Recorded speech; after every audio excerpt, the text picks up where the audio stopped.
Hey guys, welcome back. Emperor Takashi here with Crimson Gray, Dusk, and Dawn. So, last time we had already discussed the wedding, right? So we're already at that point. And I really look forward to seeing where it goes from here, so let's get right back into it. For the next several weeks, Lizzie was overjoyed. Even handling the minor details of the event was wonderful. To say nothing of the major ones, it all seemed to pass by in a rush.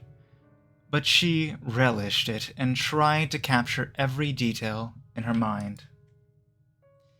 The old woman who made her dress wasn't so bad and helped Lizzie fill in the details of her vague fantasies. She loved what she saw, though given the schedule, she wouldn't see the finished dress until their wedding day. Getting their rings turned out to be simpler.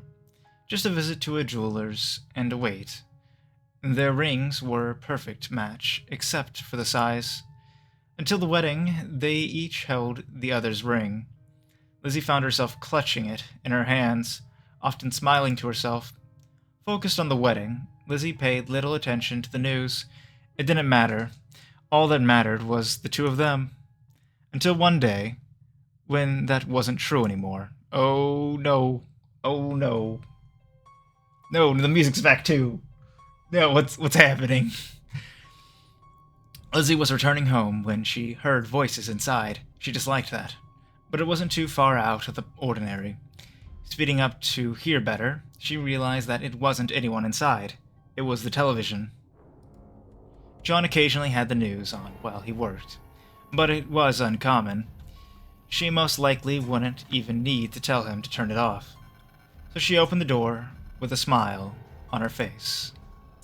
That face does not look like it's good news. Inside, she realized this was not a normal situation. John had a textbook on his lap, but it was forgotten as he stared at the screen. Lizzie hurried to sit beside him and figured out what was going on. Been approved for widespread use.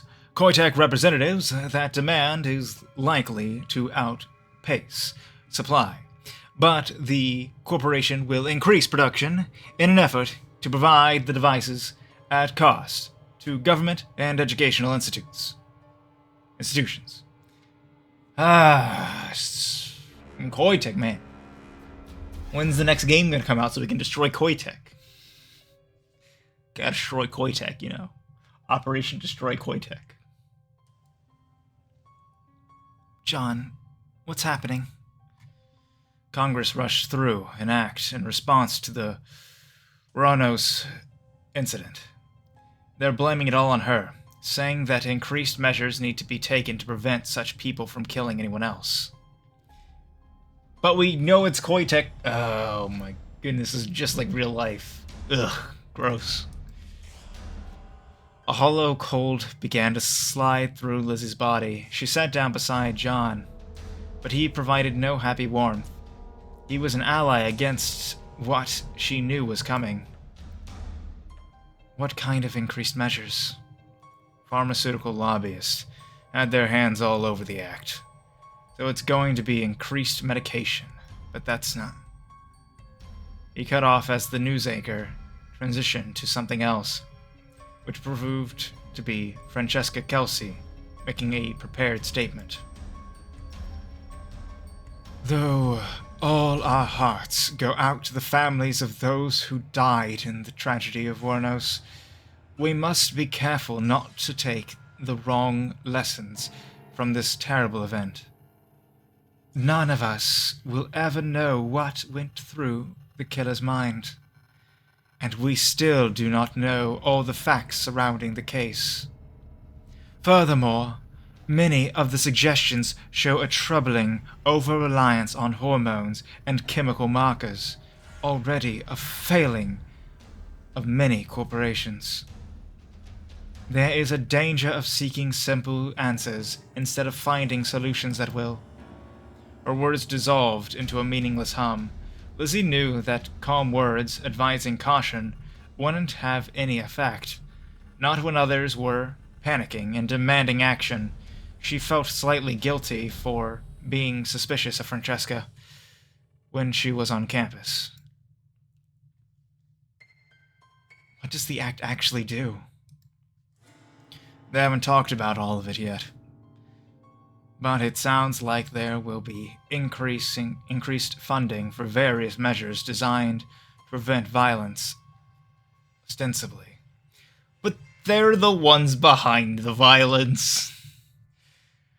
John took a deep breath, and she was surprised to hear the shudder in it. This was hitting him hard. Risking increasing his depression, Lizzie drew him closer to her, stroking his hair. But she knew that it couldn't change the facts of the situation. It sounds like they're reducing the requirements to move drugs through testing, including on younger populations. Another channel had Kelsey on as a guest earlier, and she was saying it's basically the opposite of what she wanted for the FDCA. Is that what you were about to say earlier? No, that's not the worst part. At least not for us. The technology Koitek uses to detect hormonal balance has apparently been improved, and they're going to start distributing it more widely to detect problems before they occur, or so they say. Lizzie bared her teeth slightly, eyes narrowing. That technology had been what detected John's depression and made them give him that awful Paxatine. It had also accurately detected that she wasn't like other girls. If she had been tested in a social environment like this, who knows what would have happened to her. I hate them, John. I hate them so much. I wish I could get rid of them, but... She gripped her knife tightly, but knew it didn't do any good. John nodded in understanding and leaned his head against hers. I know, but they rushed it through on the surge of the popular appeal, and it's already done. Do you think they'll do widespread testing? Try to test everyone? I don't think they can do anything without someone's express permission.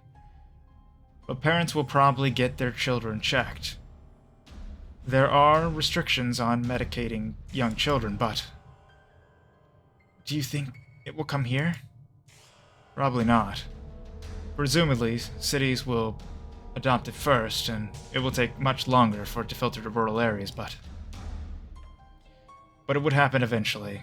Many things would be changing, and there was little they could do about it. I feel small.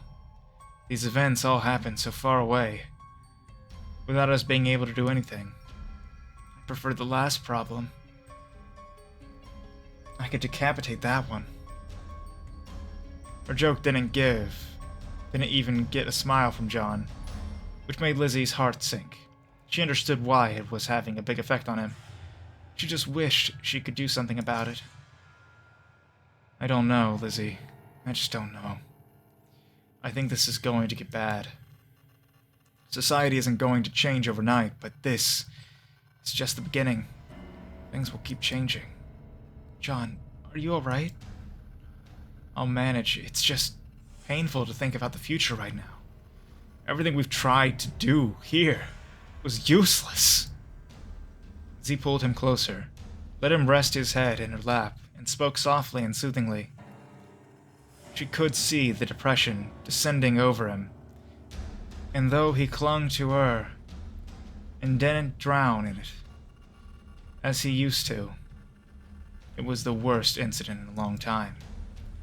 With John like this, she didn't want to force him to go through with the wedding. Not like this. It was only being postponed. She was certain of that. But she wasn't sure when it would finally happen. For now, all she could do was comfort her John. Shoot, I must have messed up. Where did I mess up, though? Where did I mess up? I don't know. I definitely messed up somewhere. Alright, guys, it might, I'm just gonna go through a bit and see what different options make different choices. See what happens. Because I definitely messed up there, because it didn't end up being the wedding, so... I guess we'll have to make some different choices and see what gets us there. So that's the end of this episode here, and we'll see what happens next time. I probably will record the in-between part, but I'll leave it up to you guys whether I upload that or not. If you guys ask for it, I will. If not, I'll go ahead and end it here. Anyhow, guys, thank you so much for watching, and I will catch you in the next one. Oh, forgot to do the regular ending. Well, this one's kind of a bummer, so I guess I won't do it. Anyhow, guys, I'll catch you next time. Laters.